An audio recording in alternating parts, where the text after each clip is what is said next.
प्रभु अपने भक्तों की सदैव परीक्षा लेते रहते हैं। इस परीक्षा में भक्तों को अनेकों कष्टों का सामना करना पड़ता है। सामान्य लोग इसे अपना दुख मानकर पीछा छुड़ाते हैं, वही साधक तथा प्रेमी प्रभु की इच्छा समझकर इसका सामना करते हैं। जो माखन चोर है, जो मुरली वाला है, वही हम सबके दुख दूर करने वाला है। जो माखन चोर है, जो मुरली वाला है, वही सबके दुख हरने वाला है, संकट से बचाने वाला है और सुख का संचार करने वाला है। संसार के संयोग में जो सुख प्रतीत होता है उसमें दुख भी मिला रहता है, परंतु संसार के वियोग से सुख दुख से अखंड आनंद प्राप्त होता है। सांसारिक सुख क्षणिक होता है। जो सुख आज प्राप्त हो रहा है वह सुख स्थायी नहीं है। यह सुख आपके साथ सर्वथा नहीं रहेगा। आपको दुख भी प्राप्त होगा, परंतु संसार से वियोग अर्थात मुक्ति परम आनंद को प्राप्त कराती है। यह ईश्वर तक पहुंचाती है। संबंध उसी आत्मा से जुड़ता है जिनका हमसे पिछले जन्मों का कोई रिश्ता होता है, वरना दुनिया के इस भीड़ में कौन किसको जानता है। माना जाता है जीवन के पूर्व कर्मों का फल इसी जन्म में प्राप्त होता है। जितने भी रिश्ते नाते सुख दुख व्यक्तिगत जीवन में प्राप्त होते हैं वह पूर्व जन्मों का फल है, वरना कौन इतनी बड़ी दुनिया में आपसे दिल लगाता है। राधा कृष्ण का मिलन तो बस एक बहाना था, दुनिया को प्यार का सही मतलब समझाना था। राधा और कृष्ण दोनों अवतारी थे। दोनों का जन्म कुछ विशेष परिस्थितियों के लिए हुआ था। उन दोनों का मिलना बिछड़ना बस एक प्रक्रिया मात्र थी, जिसके माध्यम से प्रेम का वास्तविक रूप समाज में दिखाना था। प्रेम और आस्था दोनों पर किसी का जोर नहीं। यह मन जहाँ लग जाए वहीं ईश्वर नजर आता है। आस्था और प्रेम पर व्यक्ति का स्वयं नियंत्रण होता है। जहाँ आस्था और प्रेम लग जाता है वहीं श्री कृष्ण के दर्शन हो जाते हैं, क्योंकि श्री कृष्ण सर्वव्यापी हैं। तेरे साथ जो तरसे तेरी बात को तरसे, तेरे होकर भी एक मिलन को तरसे। कृष्ण और राधा का प्रेम अविरल बहती गंगा के समान शुद्ध है। परस्पर एक होते हुए भी दोनों एक दूसरे से मिलने को तरसते हैं, एक दूसरे से बात करने को सोचते हैं। एक दूसरे के होकर भी मिलन की संभावना नहीं है।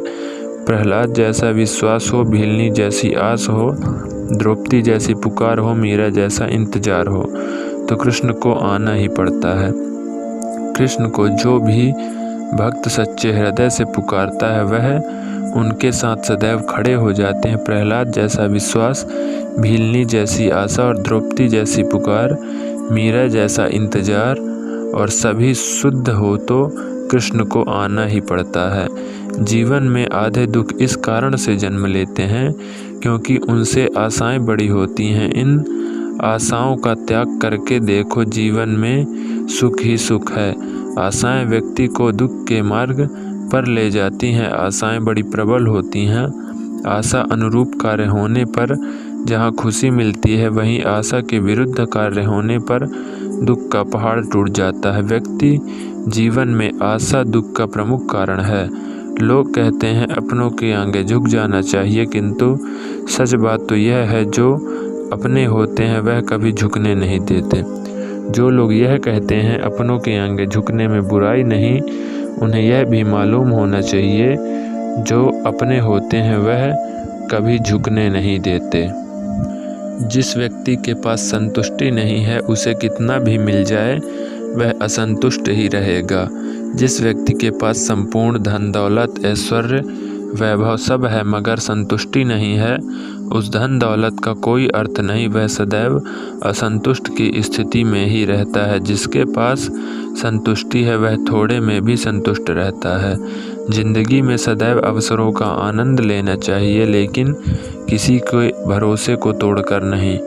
जिंदगी में भरोसा एक ऐसी चीज़ है जिसे प्राप्त करना वर्षों की मेहनत के समान है। फिर भी यह प्राप्त हो या नहीं यह भाग्य पर निर्भर करता है, किंतु भरोसे को तोड़कर पुनः प्राप्त करना यह संभव नहीं है।